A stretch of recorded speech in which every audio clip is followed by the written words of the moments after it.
Today we're going to be looking at the Tree of Life and the Tarot.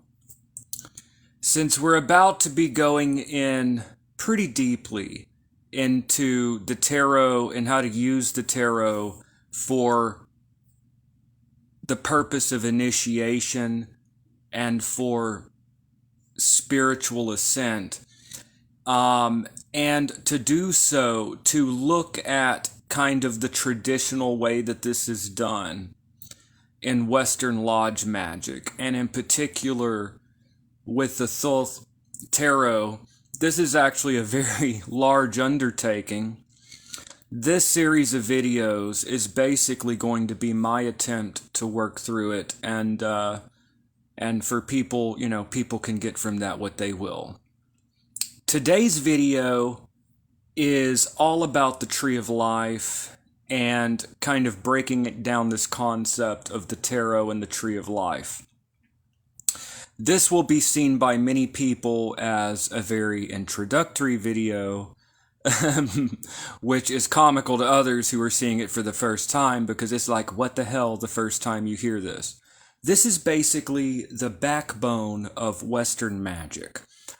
Western, like modern Lodge magic, okay? The Tree of Life and the Kabbalah. As many people pronounce it in the West, the Kabbalah. I like to say Kabbalah, okay?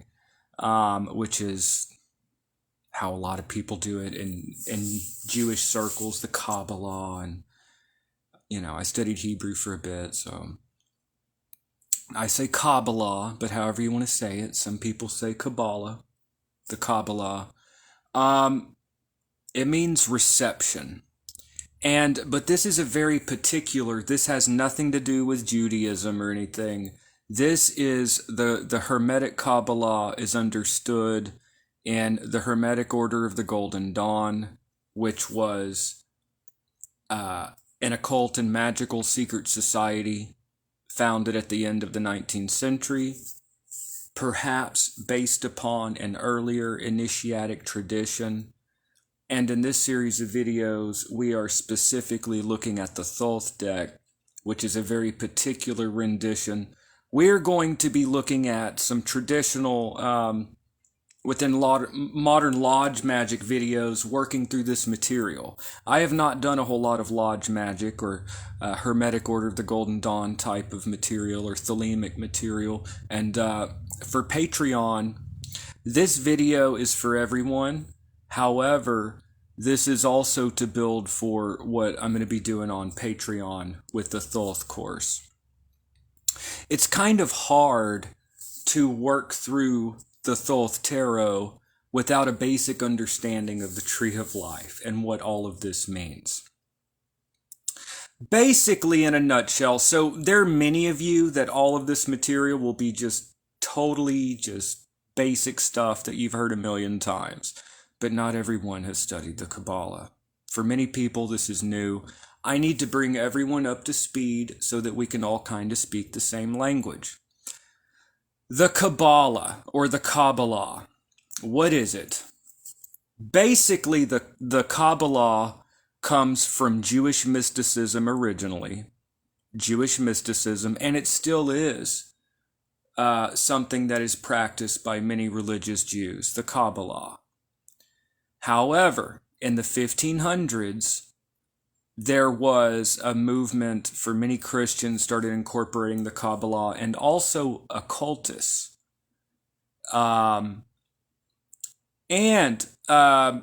Which pretty much in the 1500s, an occultist was a Christian. So in the 1500s, you had people like Agrippa talking about the Kabbalah, and Agrippa and Reuchlin and Pico della Mirandola. You had people that were not Jewish talking about the Kabbalah. They were Christian mystics, and a lot of it was mixed in with Hermetic ideas and Neo-Pythagorean concepts and alchemy and Rosicrucianism. And this culminates in the 19th, looks almost nothing like the Jewish Kabbalah. This Hermetic Kabbalah is open to paganism and all kinds of things. Just blatantly like just magic and tarot and paganism, all kinds of things are brought into the Hermetic Kabbalah. This culminates in the Hermetic Order of the Golden Dawn, a secret society and magical fraternity and sorority at the end of the 19th century, the Hermetic Order of the Golden Dawn, which had an initiated interpretation of the tarot based upon cipher manuscripts, and as a practicus, you would receive the initiated interpretation of the tarot as a practicus of the Hermetic Order of the Golden Dawn. But this was a secret society, and I don't want to veer off into too many topics here, but basically there were 3 members of the Quatuor Coronati Lodge of Freemasonry, and there were also members of Societas Rosicruciana and Anglica. One of them found, and their last names all start with a W, Woodman, Westcott, all these. But anyways, one of them found cipher manuscripts, supposedly coming from an earlier Rosicrucian order. They found a contact in Germany. These are the cipher manuscripts. Anyways, long story short, this initiated interpretation of tarot supposedly goes back before the Golden Dawn, and the cipher manuscripts supposedly go back to the early 19th century. Now, Eliphas Levi and the French school, or schools, tend to put a different Hebrew letter attributions to the tarot, but many people believe that this was intentionally done as a blind so as to not reveal to the uninitiated. Now, Aleister Crowley comes up, gets initiated into the Hermetic Order of the Golden Dawn in 1898, rises up through the ranks and got his practicus later, and then moved on the way up to Adeptus Minor. The order splinters in 1900. Crowley sides with Mathers, by the way. He does side with Mathers. Okay? Golden Dawn splits. Anyways, later on, Crowley decides that he is sent by the masters to reformulate it all. And we are looking at, basically, this is the Hermetic Order of the Golden Dawn attributions, but we're working through the Thoth deck. So, but first of all, this video is to introduce us to the concept of the tarot and the Kabbalah. Okay? The Kabbalah. Now you've got me pronouncing it that way. All right. It's very important that people just have a basic idea, a basic understanding. Now, the good news about the Tree of Life is once it is planted in the mind, it tends to grow of its own accord. That is the good news. This is the good news I have for y'all. Once the Tree of Life is planted in the brain, it will evolve. And why is that? Because all ideas, all concepts could be assigned to the Tree of Life. It is a symbol system.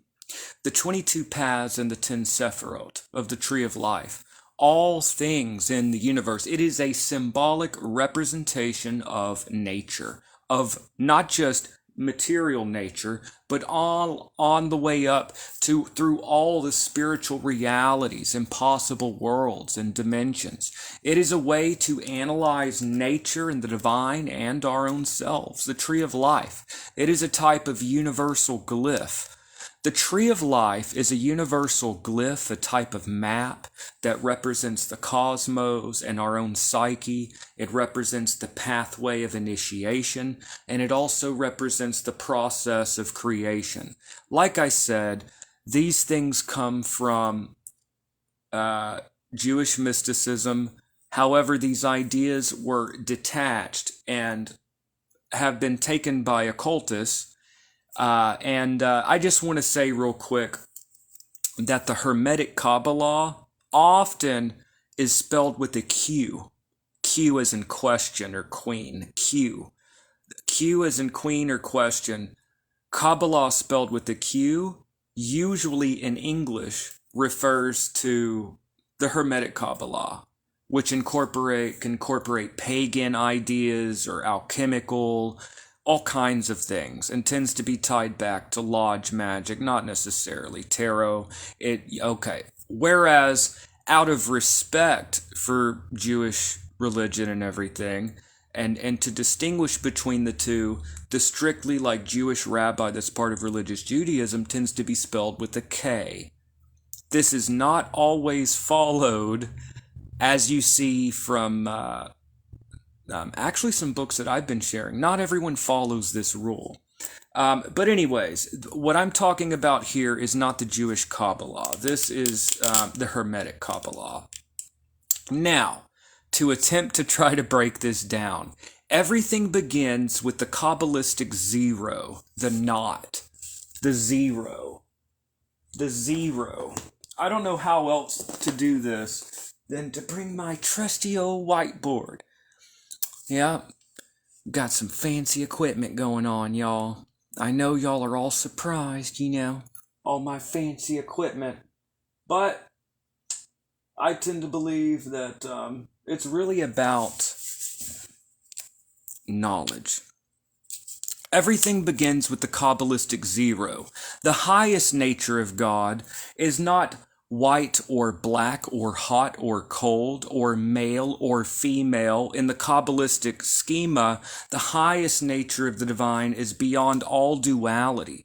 In fact, all duality springs from it, but it itself is beyond duality. It's actually interesting because in Thelema, they tend to look at things as 2 equals 0. Okay, so that's an interesting idea. Now, what the hell does that mean? How could 2 equal 0? 2 equals 0 in the sense that duality, +1 plus -1 equals 0. Polarity, okay? In order to have an experience of the world, you have to have an experience of duality. We have to experience opposites in order to have change, okay? So we notice duality, we notice opposites. We have to have this to have an experience. So the Kabbalists, which were these ancient sages, in trying to understand what is the source of being? What is the source of being? Clearly, the source of being, if all duality comes out of it, it itself has to be above duality. If male and female come from this source, it must be beyond male and female. If light and dark come from it, it must be beyond all opposites, all duality, expansion and contraction, okay, male and female, growth and decay, life and death, okay, all of these types of experiences. Nsulu commented, I like using the Hindu Tantra to understand this. And that's actually interesting that you bring this up because, some people do bring in, looking at some of the similarities between the different systems and totally respecting, not to totally sidetrack here, but totally respecting traditional Tantra and traditional Hinduism, totally respecting these various traditions.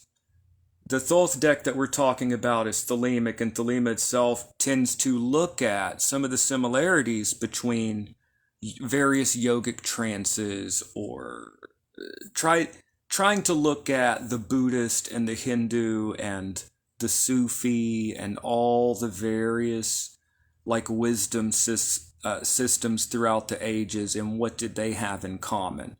Looking at the 3 gunas and looking at the 3 alchemical principles. This is basic.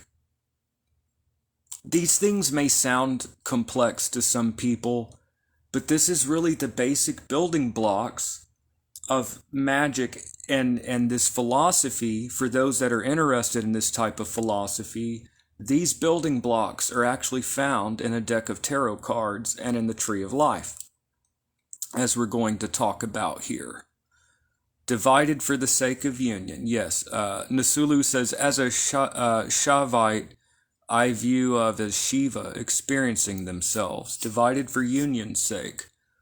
Radha is the face of God that is very much so embodies. Why is my device doing this? Hold on a second. Agape, yes. So today, for many of you, this stuff is, the thing is, everyone needs to be up to speed. What is the Kabbalah? What is it about? Okay. So the source of all things has to be above duality. Okay. This is their type of reasoning. You could say that all came out of emptiness. The highest nature of God was seen as beyond duality. It's not so much nothing as much as it is the lack of things. There are no things within it. It's not hot or cold or light or dark. It is beyond all things. So when people come to see this highest aspect of God that perhaps we can understand, which Kabbalists represent by the three veils of negative existence, which is a whole thing to go into. And mankind, in trying to, in our highest levels of mental or spiritual exaltation, and in our states of highest spiritual rapture, these yogis and sages have found that the highest aspect of God seems to be emptiness, a void. And this kind of goes to this idea of the highest aspect of the divine is Ain. It is not. There is nothing we could say about it. And then we have Ein Sof, without limit. We could say that the highest aspect of the divine is limitless. It is boundless. And the limitless light, the LVX. This is a lot to go into. The good news is, the more you hear these terms, already the seeds are being planted. And I'm not just using a silly analogy. The tree of life really is something that is planted within our minds. And I'll explain why. We begin everything with a point. What is a point? A point represents geometrically, ever since the ancient Greeks, and no telling who before them that they took the idea from, but we see with Pythagoras and others in the ancient Greeks, okay, many centuries ago, the point represents the number 1, okay? This is a unity. So from the emptiness came a unity. You could think about the infinite abyss, okay? Think of it this way. Think of this as a great field, okay? Manly P. Hall does an excellent job explaining this in his Secret Teachings of All Ages, which I also think is fundamental reading that we should all have, become familiar with. The Secret Teachings of All Ages, Manly P. Hall. He said that there is a great field. He trying to explain Ein Sof and all of this, and all this whole process, talked about a great field of being, okay? Within this great field of being are stars, universes, and gods. All things spring from it like plants from a field. Think of a field, and from this field are various plants. All the various plants have different shapes and colors and maybe smells from these different plants. All these plants look different, but they all have their roots in the same soil. These different plants are men, the universes, and the gods. All things have their roots in this same ground of being. This ground of being is, the one, the monad. So this ground of being makes a center for itself, okay? This center is the one. Now we can at least say that something exists. Something came out of nothing. Out of an empty vacuum, we've at least come to a point. Now, it's interesting that in dealing with these concepts, we're forced to do so through symbol. Symbols, once meditated upon, allow us to come out of ourselves a little bit, to kind of go beyond than just simple words and logic. When we simply use words to communicate, we're always kind of interacting within certain limits. Symbols allow us in a way to transcend, in a way to have an understanding at a deeper level that may even reach beyond the rational. For whatever purpose, symbols have been used in iconography and sacred art and in literature throughout the millennia, all throughout the alchemical literature, all the emblems, the tarot. Quite obviously, symbols have purpose. They have meaning. Dream imagery. We don't have dream words at night. We have dream imagery.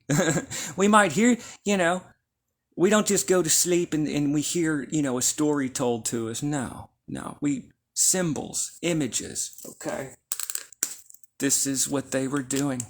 Way before, 150 years ago, we came up with psychology. This is very old. So from the point comes, let's see here. So this point, this is the number 1. This is often called Keter, the crown, okay? Keter, this is unity. This is the one. This is the monad. And I hate to bring up such an obvious can of worms. And I hate to pop so many bubbles that might be in the room. But if we are to say that all things return to the same unity, then how could you really have a duality as in true opposition? How could true opposition and duality, how could a world be divided against itself? Surely any type of opposition would have to be an opposition and unity when we're getting into the divine source of being and existence. Anyways, so this one, we have this unity, okay? Chokmah, this is Keter, this is the one. Chokmah, and then Binah. Actually, I forgot my camera. This reverses everything. Here's how I'm going to do this. All right.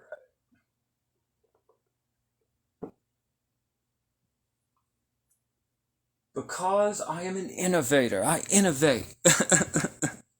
We have, from the unity, we get a rush of energy.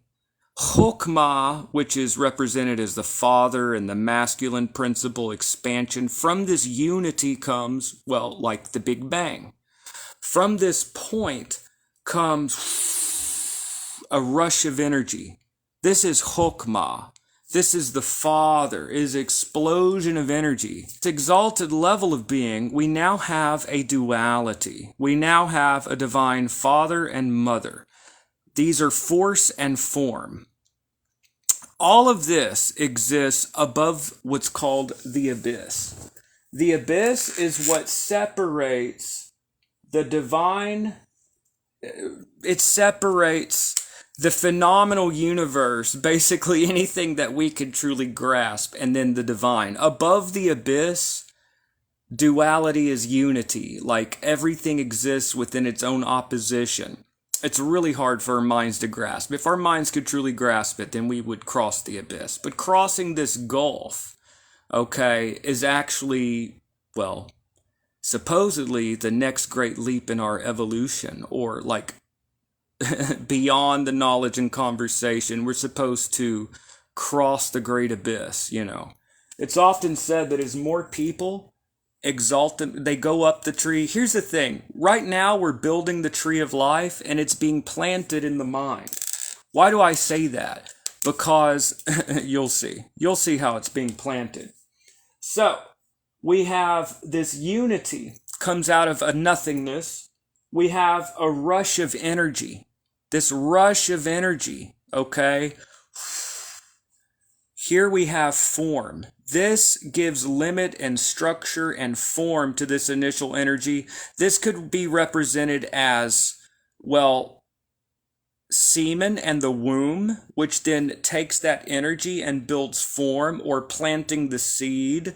Or this could be taken as force and form. Binah is the great mother, but it's also represented as Saturn, because Saturn, as you notice from the ring around it, symbolically speaking, it puts a limit. It puts a boundary, a limit. It gives form, it gives structure. Okay? So, and these two will form the two pillars of force and the pillar of form. If all of this sounds like gibberish to you, for those of you that haven't studied this stuff yet, that's normal. It's supposed to sound like gibberish until you keep studying, and then, you know. All right, so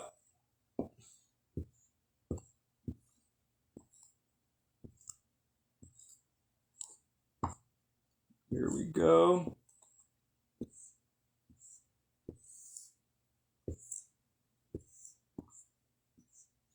All right, so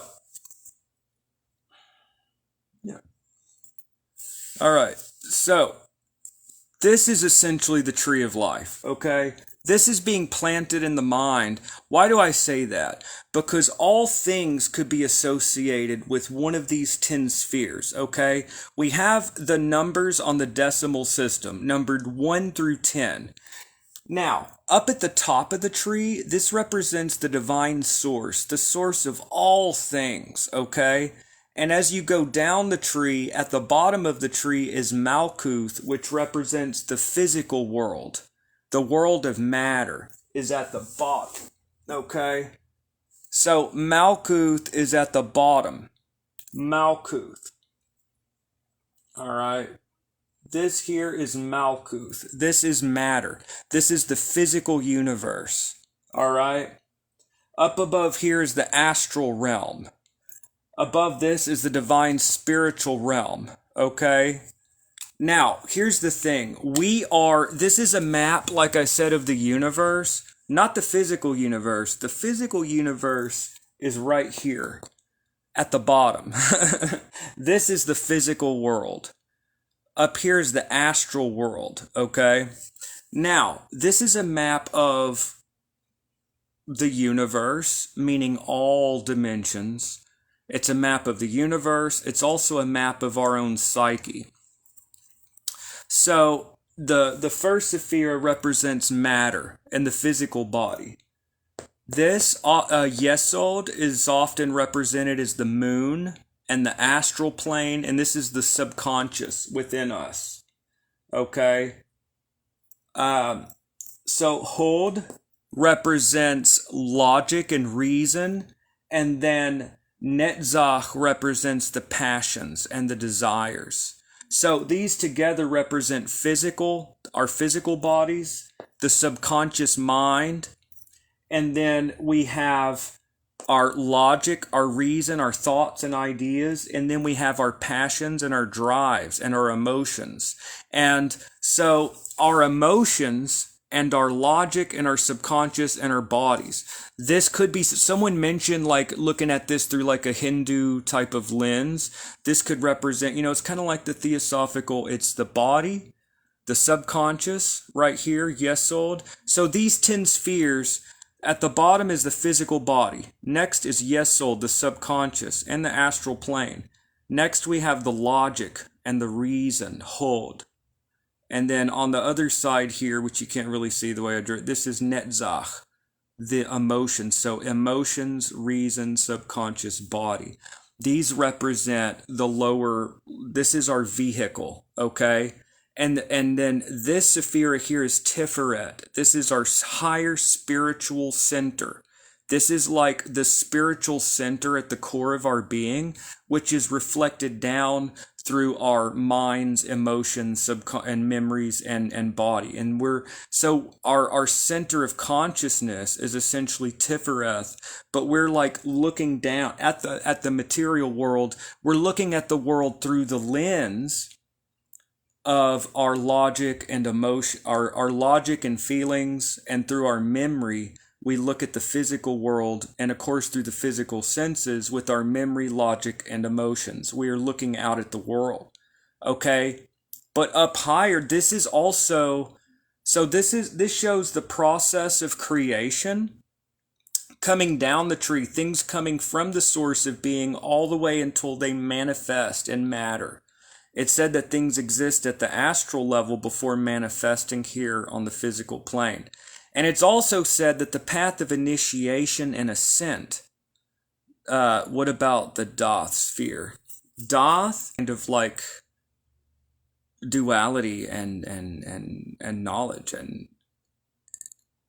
but passing through the abyss, we move beyond duality. As we work up the tree, we are spiritually reaching up through the divine. This could be looked upon, moving up the tree is like the path of mysticism, going up to God. Whereas coming down the tree is bringing into matters, the path of magic. Okay, so we have an ascent and then we have a coming down to bring into matter. But basically Dot has to do with like knowing duality and knowledge of good and evil, or all duality. Okay, experiencing duality, and beneath Doth, like here below, we're experiencing a world of duality. Okay, so, I mean, that's basically, but moving through, this is something that we move beyond as we cross the abyss. So basically, this is the path of initiation. This is the path of ascent. And also, if you look at the history, of course, we have the tree of life as the path of ascent.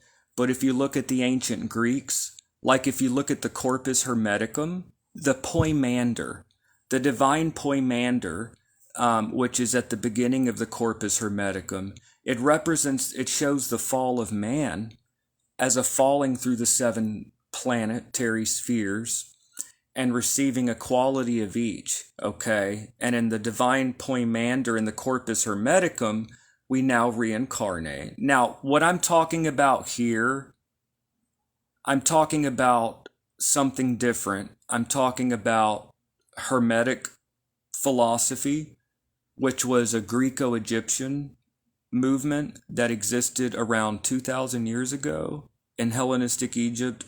Hermetic philosophy, Hermetism.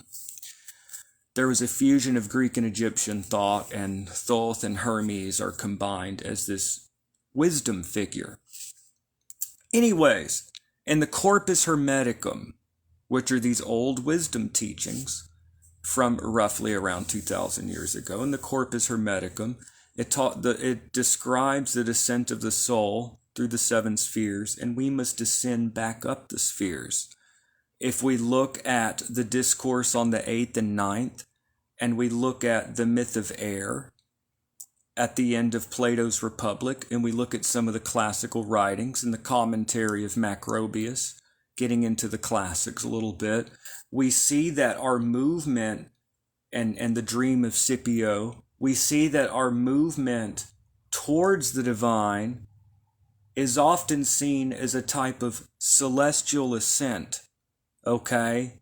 And one can look at the moon with its waxing and waning phases as representing these cycles of life and death, and we are thrown about on the wheel of rebirth. So, anyways, the Kabbalah has largely become, to a degree, the language of Western esotericism, because we found it as a useful way to convey ideas and also to try to climb upwards through the contemplation of symbols to try to access a type of knowledge that perhaps is beyond just logical discourse and rationally thinking about things. It could bring a type of higher type of knowledge that is acquired through meditation upon the symbols. Now, I have actually made a lot of videos about the Tree of Life, and I actually made some videos about the Kabbalah and the Tree of Life. Actually, many of them done, I think, around 2013 or so. It's been at least 10 years since I've actually gone into this subject. So for once, I'm like trying to go into this subject, And since it's the first time I'm really talking about it in many years, I'm trying to learn to put words to thoughts. Yeah, that's the best way that I could describe. Um, Now, also, there's so many things. The reason that I say that the tree is planted in the mind is because the more you look at the tree of life symbol, the more things go in there. Now, for example, as you learn the tree, you learn that the Sephira 6 is the sun, and all solar things go there. Or Yesod is the moon, all lunar things go there. And you learn that the path between them is the art card or temperance and is associated with Sagittarius. This is basically just occult symbols within occult symbols within occult symbols. Each one of these 22 paths is actually a major arcana card and a spiritual lesson and a spiritual principle. And so going through these 22 paths, you're able to access these aspects within ourselves and explore these aspects within nature, because the goal is wholeness. So being able to work with all aspects of ourselves, we're able to work with wholeness. And this also represents quite literally different dimensions and worlds. So, for example, in the AA system, which is not Alcoholics Anonymous, nothing wrong with that group. That's great. A different group, the AA. As a neophyte, you have to master astral projection.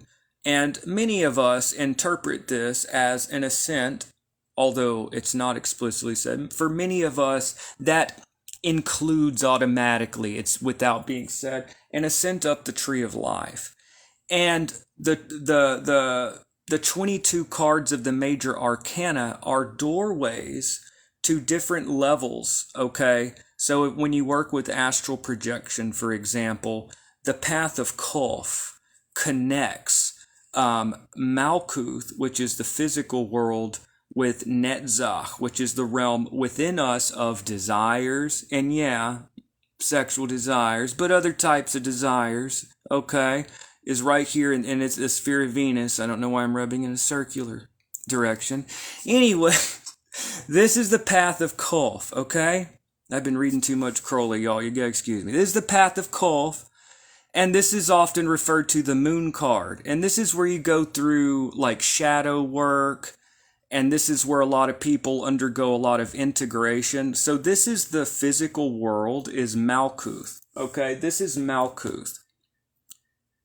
The three closest paths that lead into higher dimensions, according to the Tree of Life, are the path of Kolf, that leads to the sphere of Venus and Netzach, and this is represented by the moon card, and the universe card, which connects Malkuth and Yesod.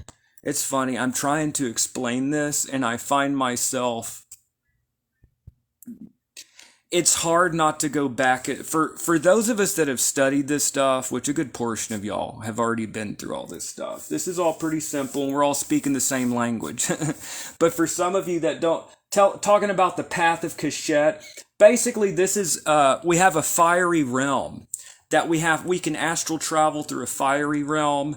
A place of illumination and transformation, and whether or not this is a literal place or not, or whether it is something experienced within a mind with an inward journeying through active imagination. Either way, through astral projection, we experience a realm of fire and transformation and knowledge and light.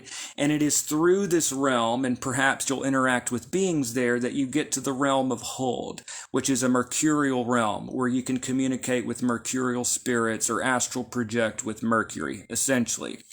And the path that leads to the realm of Venus, where you can interact with spirits of Venus and astral travel with those spirits and maybe learn lessons that are associated with that, you need to go through the path of Kolf, which may require you to do some shadow work, integrate repressed or hidden aspects of ourselves.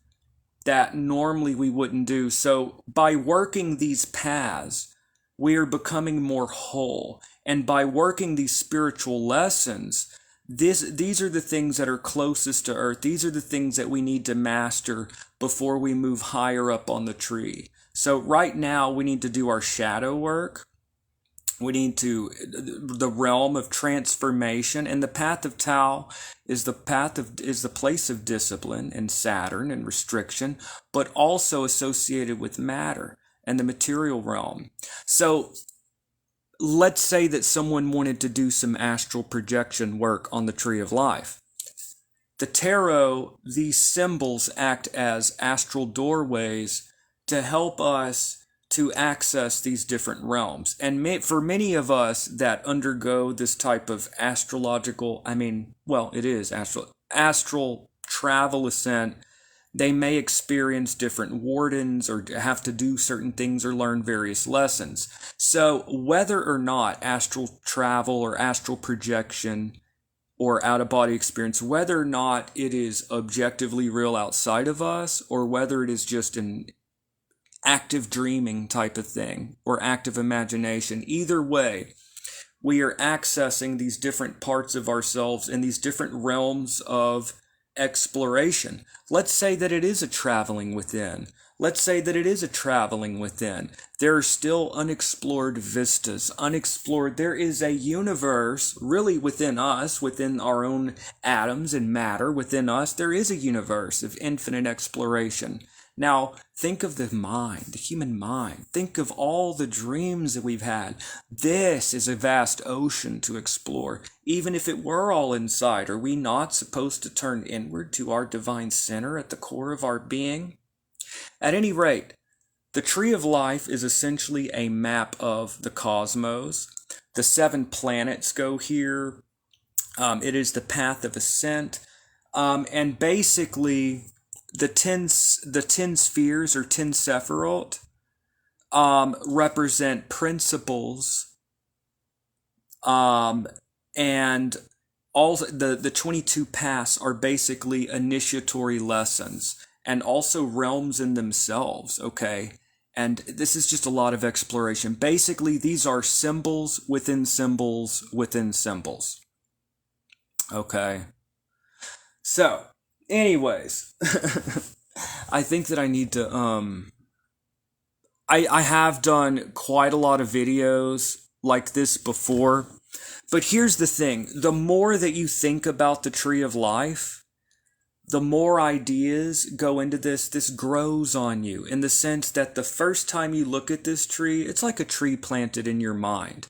The more you turn this symbol, the more you look at this, the deeper it goes, and it's like a tree that grows. It grows as your universe grows, as you have more life experiences, as you associate the symbols and you learn the language of nature and of magic, and this kind of gives us a type of interface, a GUI.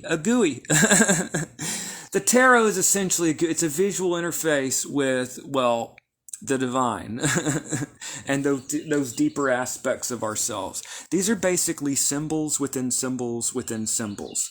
And through the tarot and through these videos that I'll be doing, we'll be moving upward up the Tree of Life, and we'll be going deeper into each card, okay?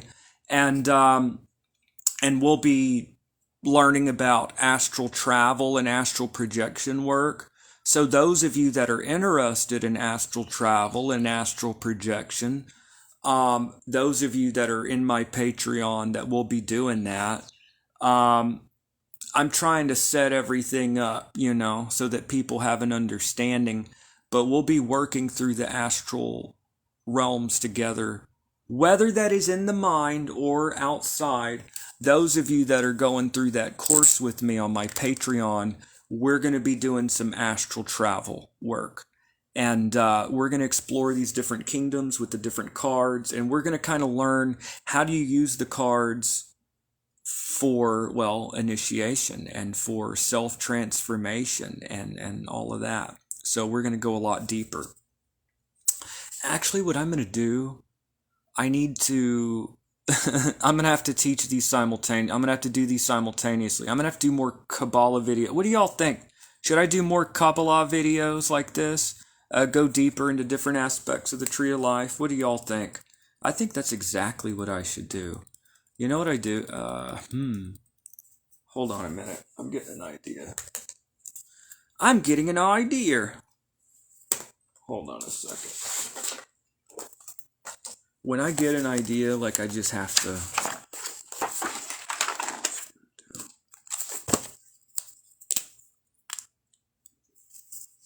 All right.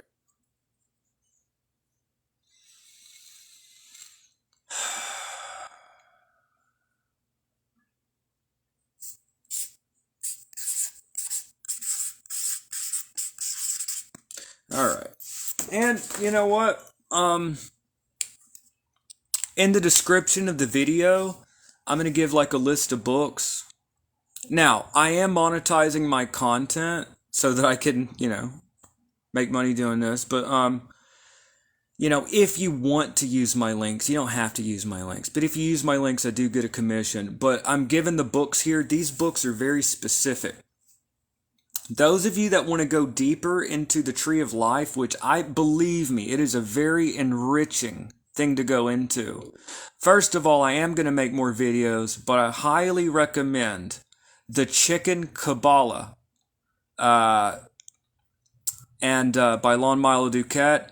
Israel Regardi. Now, there are other forms of Kabbalah, but for the purpose of this tarot, the Chicken Kabbalah by Lon Milo Duquette, Israel Regardi's Tree of Life, Israel Regardi's Garden of Pomegranates, and these are just, this is like the essential stuff that you're going to need.